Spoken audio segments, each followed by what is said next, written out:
Écoutez, quand vous priez, dites ceci. Notre Père, qui es aux cieux, que ton nom soit sanctifié, que ton règne vienne sur la terre comme il est dans le ciel, et que ta volonté soit faite sur la terre comme au ciel. Donne-nous aujourd'hui notre pain quotidien. Remets-nous nos dettes comme nous les remettons à nos débiteurs. Ne nous induis pas en tentation, mais délivre-nous du malin. Jésus s'est levé pour dire la prière, et tous l'ont imité, attentifs et émus. Rien d'autre n'est nécessaire, mes amis. Dans ces mots est renfermé comme un cercle d'or tout ce qu'il faut à l'homme pour son âme, comme pour sa chair et son sang. Avec cela, demandez ce qui est utile à celui-là ou à ceux-ci. Et si vous accomplissez ce que vous demandez, vous acquerrez la vie éternelle. C'est une prière si parfaite que les vagues des hérésies et le cours des siècles ne l'entameront pas.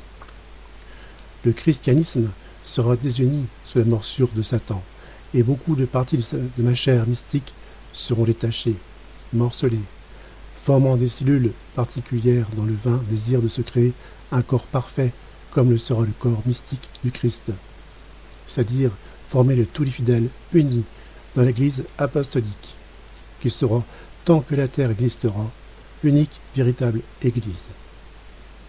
Mais ces petits groupes séparés, privés par conséquent des dons que je laisserai à l'Église mère pour nourrir mes enfants, garderont toujours le titre d'Église chrétienne en raison de leur culte pour le Christ, et, au sein de leur erreur, elles se souviendront toujours qu'elles sont venues du Christ. Eh bien, elles aussi prieront avec ces prières universelles. Souvenez-vous-en, méditez-la continuellement, appliquez-la à votre action. Il ne faut pas autre chose pour se sanctifier.